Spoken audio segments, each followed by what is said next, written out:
You know that feeling when you're just scrolling through the news and it feels like one economic gut punch after Oh, another. yeah.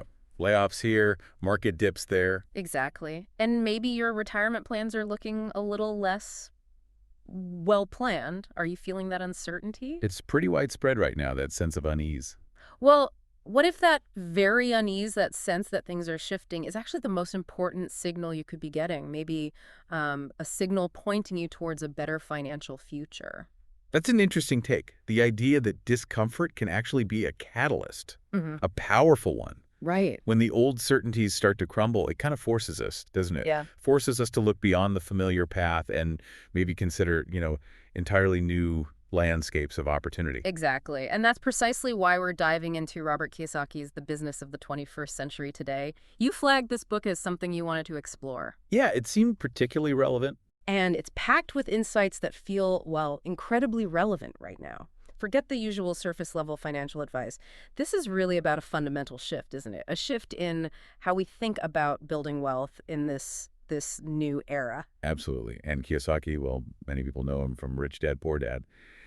That book just hit a nerve with millions. Huge impact. Yeah, contrasting the financial mindsets of his two dads. Yeah, the highly educated one, always struggling financially, and then the other, the savvy entrepreneur who built wealth without that traditional path. And that core message, taking control of your financial destiny, it just runs through all his work. It's central. It really is. And it's almost uncanny rereading parts of this book now how prescient Kiyosaki seems. In the intro, chapter 1, he's referencing his own warnings from way back, like 2001. About the vulnerabilities he saw building up, yeah. Right, the lack of financial education, the risks of just blindly trusting mutual funds or, Social Security for your entire retirement. Things many people still rely heavily on. Totally. And it's not just history. It's a perspective that really anticipated the anxieties many of you listening might be feeling today. It's not just him saying, I told you so. No, it's deeper than that. It underscores a fundamental challenge to the conventional wisdom about money, doesn't it? It really does. And this raises a crucial point for you, the listener. Why spend your time on a book like this now? Good question. Well, even though the business of the 21st century was written during let's say, previous period of economic turbulence. Back around the 2008, 2009 crisis era. Exactly.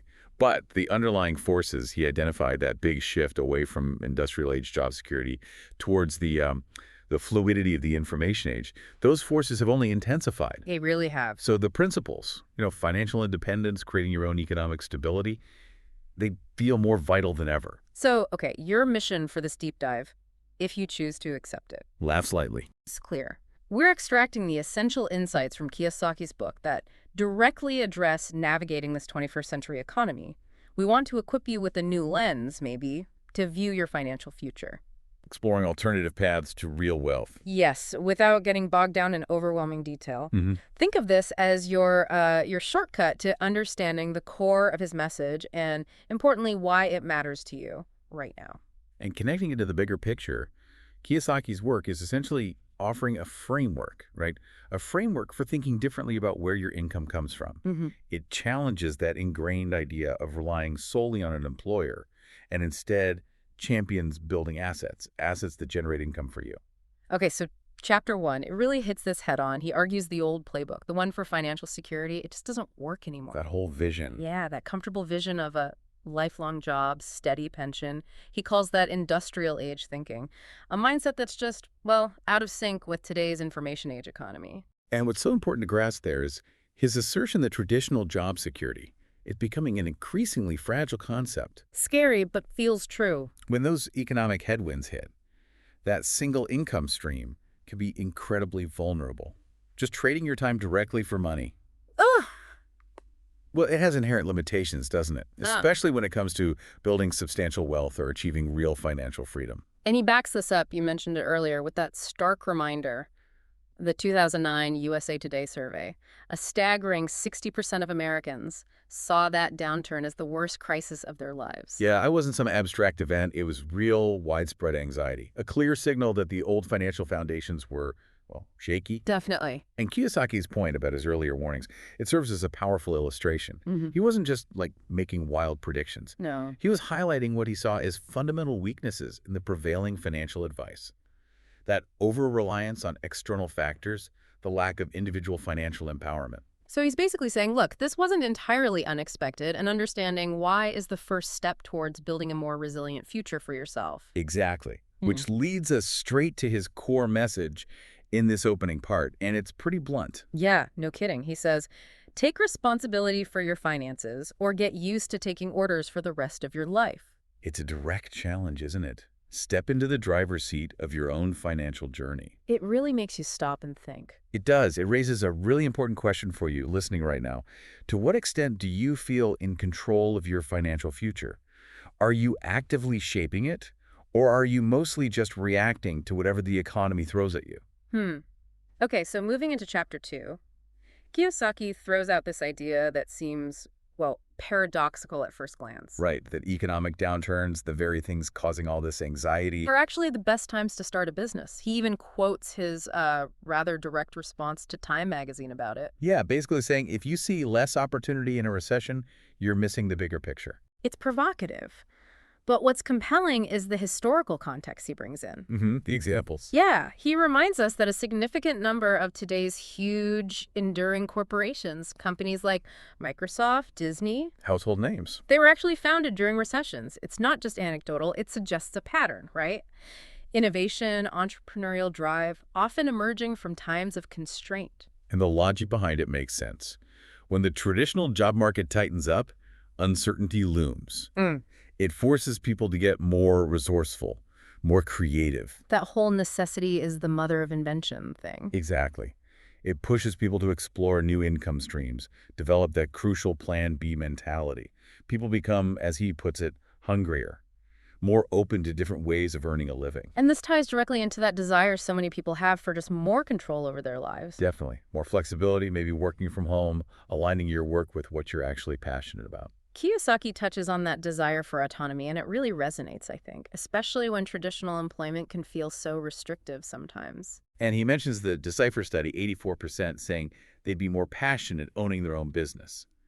That desire for more engaging work being a primary driver. It speaks to something fundamental, doesn't it? That yearning for purpose and self-direction in our work. Then he brings in this idea of entrepreneurial fever spiking during slowdowns.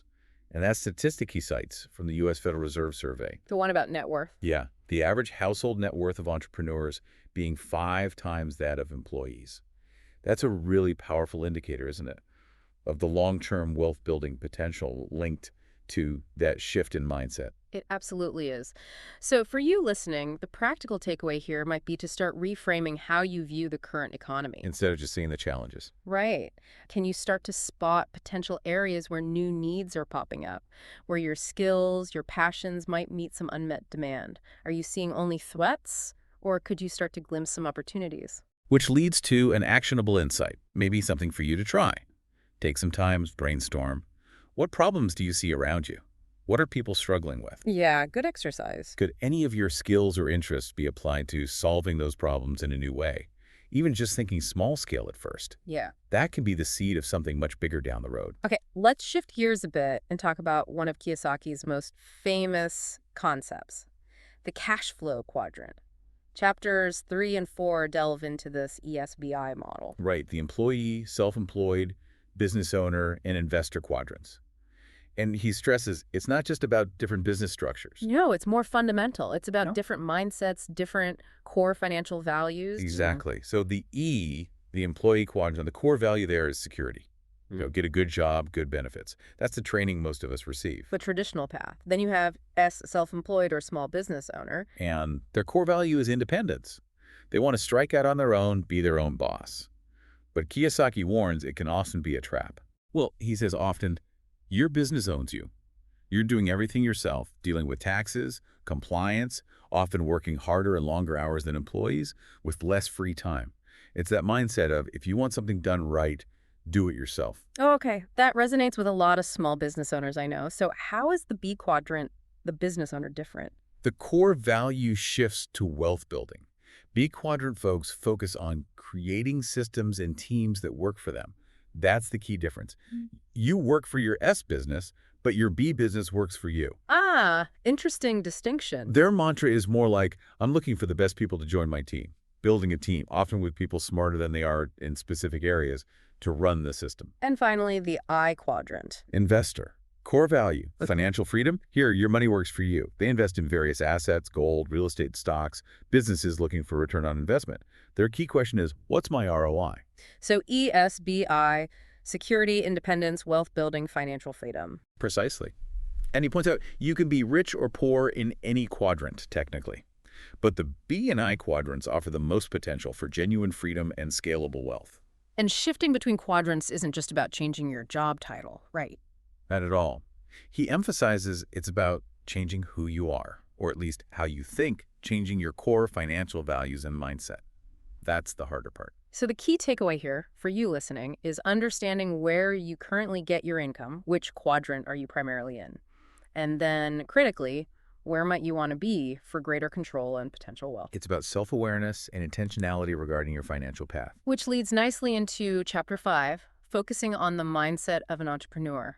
What does that really mean, according to Kiyosaki? Well, he describes an entrepreneur as someone who is self-determining, someone who makes things happen and takes responsibility without blaming others or circumstances. No victim mentality. Exactly. He addresses those common business school questions, how do I find investors? How do I raise capital? Yeah, the big hurdles people see. And Kiyosaki's answer is basically, you just do it. He points out there are really three sources of capital: customers paying for your product or service, investors providing funds, and even employees contributing their skills and time.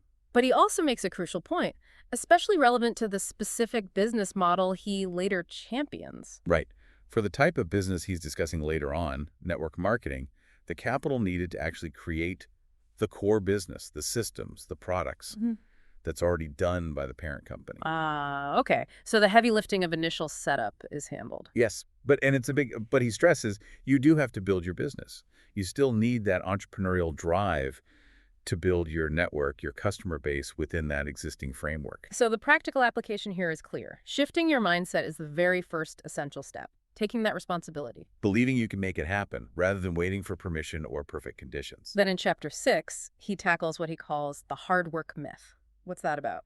It's the idea that just working harder and harder at making money will eventually make you wealthy. Which sounds like common sense, right? Work hard, get rich. But Kiyosaki argues it often doesn't work that way, especially in the E and S quadrants. You just end up working more hours, maybe earning more, but then you get taxed more, and you're still trading time for money. You don't build an asset that works without you. So what's the key then? Control the source of your income. Shift from just earning income to building assets that generate income. That's the path to wealth. He points out that building a traditional B quadrant business is how most of the super rich got there. Think Gates, Dell. Right. But historically, that path has been inaccessible to most people. Starting a traditional business from scratch is incredibly risky and expensive. He throws out a figure like $5 million average startup cost and a 90% failure rate within the first 5 to 10 years. Yeah, daunting numbers. Yeah. Which is why so few people truly live in the B quadrant through traditional means. So he introduces this concept of a money faucet. Can you explain that? It's a great analogy. An E or S income stream is like a faucet you have to constantly hold open by working. You stop working, the water stops. Okay. A, B, or I quadrant income stream, ideally, is like turning on a faucet that stays on, whether you're physically there holding it or not. That's passive or residual income, generated by an asset you've built or invested in. The goal is to build those stay-on faucets. That's the essence of building wealth, yes.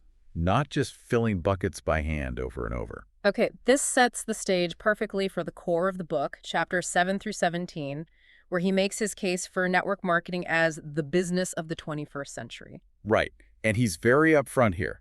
Full disclosure. He says he's not a distributor. He doesn't own a network marketing company. He's an advocate, a champion of the model itself. So he's not selling a specific opportunity. No, he's explaining why he believes this type of business offers a viable path into the B quadrant for more people. He even shares his own journey. Yeah, he was initially skeptical, wasn't he? Very skeptical, like many people. But he talks about how the failure of his first successful traditional business, the nylon and Velcro wallet company, kind of forced him to open his mind to other models, seeing the potential in systems he didn't have to build entirely from scratch. So what is network marketing, according to his framework? Crucially, he defines it not just as a way to earn extra income, but as a vehicle for building assets that generate ongoing income.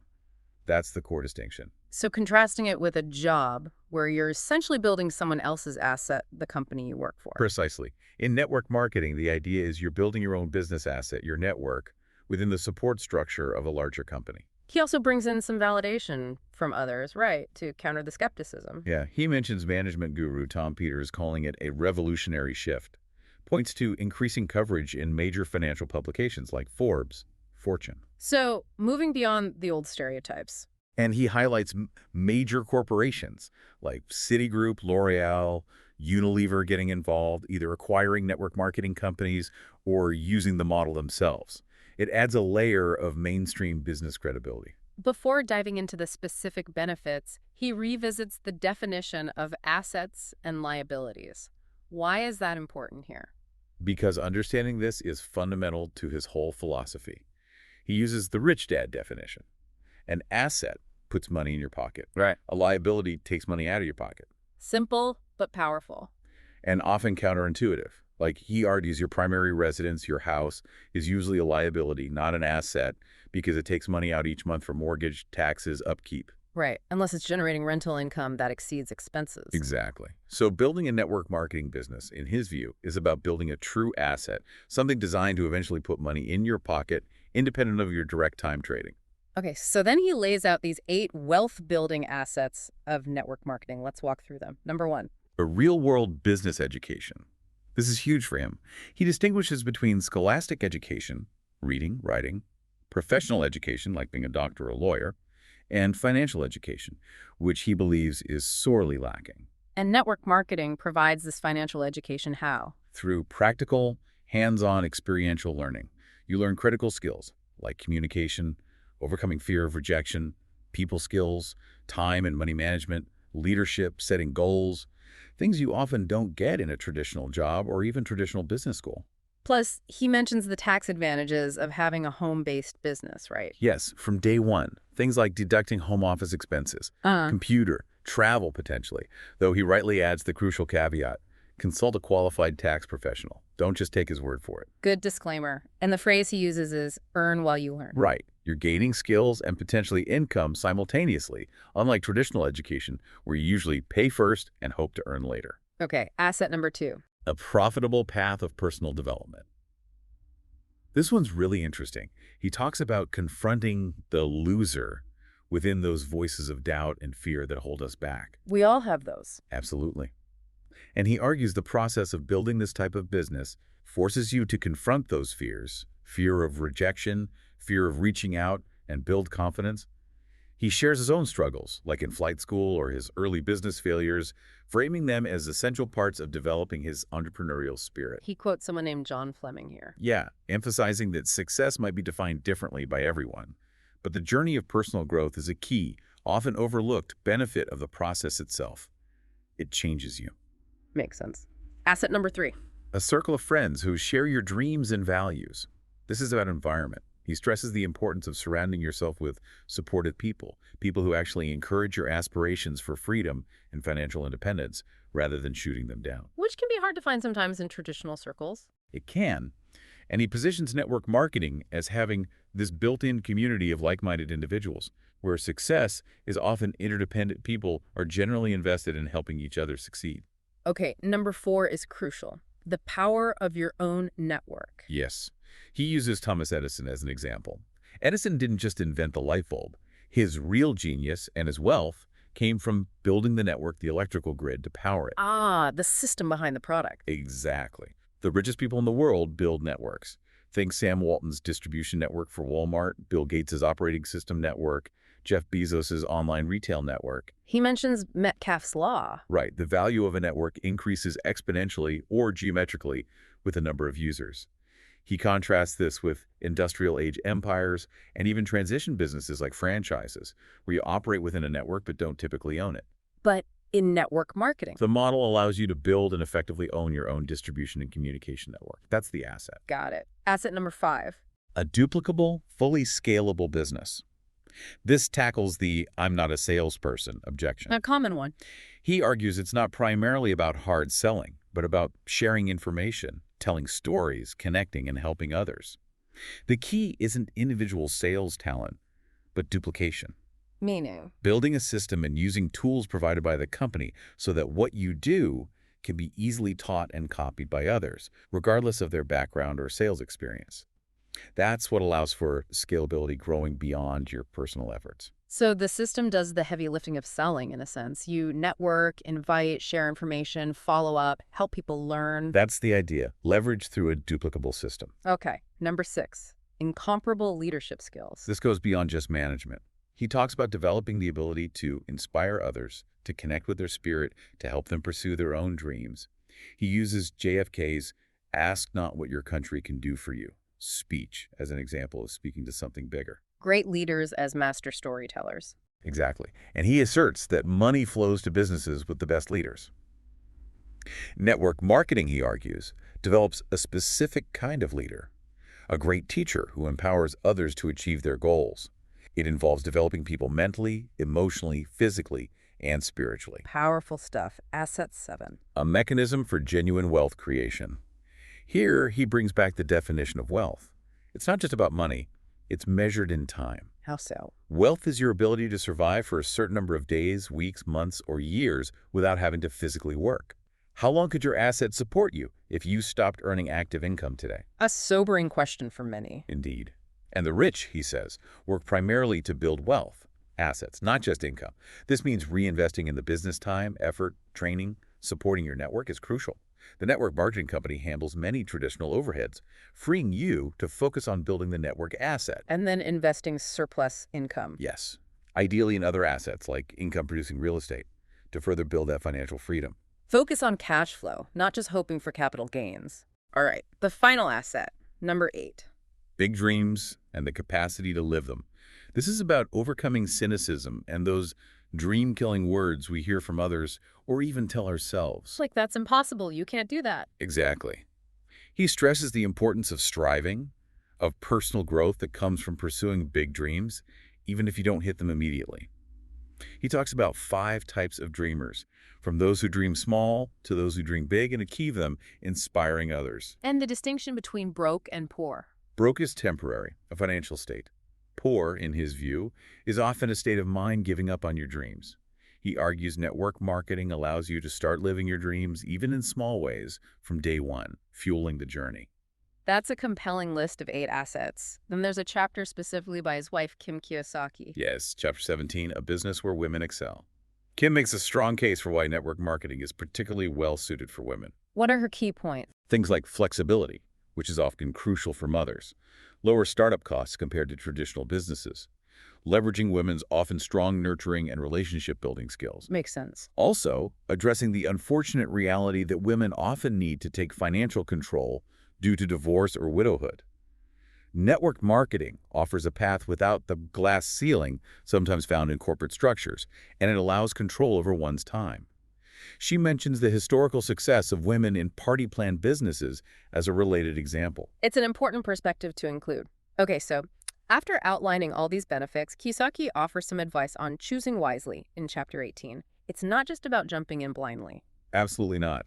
He cautions against just joining the first opportunity that comes along. It needs to be an informed, educated choice.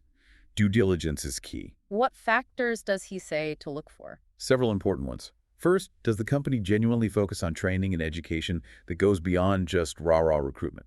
Who are the educators? What's their track record? Substance over hype. Exactly. Look at the principles, their background, experience, character. Is there a proven plan of action, good support systems, training guides, websites, presentation tools? The infrastructure matters. Hugely. And the product line, is it strong, high quality, genuinely marketable? Are you passionate about it? You have to believe in what you're representing. Can't fake passion for long. No. He also says consider the compensation plan, but interestingly, advises not to make it the primary focus initially. Focus on the education and support first. Is the business truly part-time friendly? Is the initial investment low and reasonable? And he debunks a common myth too, right? Yes, the myth of needing to get it on the ground floor of a brand new company. He argues established companies with proven track records and systems are often a much better, safer bet. Sound advice. Then, Chapter 19, what it takes. It's not a get-rich-quick scheme. Definitely not. He emphasizes it requires that entrepreneurial spirit, focus, perseverance. It's not for people who just want to be told what to do, You have to be self-motivated. and it takes time and effort to achieve real growth. To truly move into the B quadrant via this model, he suggests you need to build a substantial network, maybe 500 plus active people generating significant volume. Your in-kind potential is tied to the network's production. And he mentions a time frame. He often talks about a 5-year plan. Not necessarily 5 years to get rich, but 5 years dedicated to learning the business, developing the skills, embracing mistakes as learning opportunities. It takes time to unlearn those comfortable industrial age ES quadrant habits. Patience and persistence. So, chapter 20, living the life. What's the ultimate goal here? It comes back to financial intelligence. He argues that what truly makes you rich isn't just money, it's knowledge, specifically financial And intelligence. he breaks it down. Yeah, into 5 areas. Learning how to make more money, often through assets, how to protect it, taxes, legal structures, how to budget it effectively, how to leverage it, using debt wisely, other people's time, money, and constantly improving your financial information. It's a holistic view. Very. And the ultimate goal isn't just accumulating cash, it's living a magnificent life. Finding that joy, peace, contentment, the feeling he says he and Kim achieved after they technically retired early, but kept building businesses because they loved it. It's not just about the numbers. No, it's beyond that old ant and grasshopper fable. It's about intelligent management of money, time, and attention, combined with having and pursuing big dreams. Which brings us to the final chapter, chapter 21, pulling it all together as the business of the 21st century. Right. He positions network marketing as a genuinely equal opportunity business, accessible to almost anyone with the drive, regardless of their background, education, race, or gender. Democratic wealth building. That's the term he uses. He sees it as a new engine for individual achievement and security in a world where traditional job security is fading. He expects the industry to continue growing and maturing. He draws parallels to Edison and Ford. Yeah, just as Edison built a network for the light bulb and Ford made the automobile accessible to the masses, he sees network marketing as a way to make entrepreneurship and wealth building accessible to far more people. And the core principle. You become rich by helping others become rich. It's built on mutual success. Perfect, he says, for people who genuinely like helping others succeed. He sees it as a fair, democratic, and socially responsible system for wealth creation. Wow, okay. We've covered a lot of ground there, really digging into the core arguments of the book. It's a dense book with a very clear perspective. So let's try to distill the key takeaways for you, the listener. What should you really walk away with from this deep dive into Kiyosaki's ideas? I think, first and foremost, it's that message of financial responsibility, taking ownership, realizing that the old rules might not apply anymore. Yeah, and recognizing the potential of entrepreneurship, maybe especially now, in this current economic climate he described even back then, understanding those ESBI quadrants is huge too. Definitely. Just knowing where you are and where you want to go is a powerful first step. And then understanding the value proposition Kiyosaki presents for the network marketing model, focusing on those 8 wealth-building assets, particularly the education and personal growth aspects. It's not just about the money, it's about building assets and becoming a different kind of person in the process. Exactly. So, practically speaking, maybe reflect on which quadrant you're currently operating in. Where do you want to be? Do those 8 assets he described resonate with you? Does that kind of model align with your personal values and goals? Good questions to ponder. It encourages you to maybe revisit the sources you shared with us, like this book, with a fresh perspective. What really clicks for you? What feels relevant to your situation? So maybe a final question to leave you thinking about, building on that faucet analogy. What kind of money faucet are you currently building for your future? Is it one you constantly have to hold open, or one that might eventually flow on its own? And perhaps one last thought. In an era defined by so much change and uncertainty, maybe true financial security isn't about finding some mythical safe harbor anymore. Perhaps it's more about building your own ship, developing your skills, your mindset, your network, and learning to navigate these waters with confidence.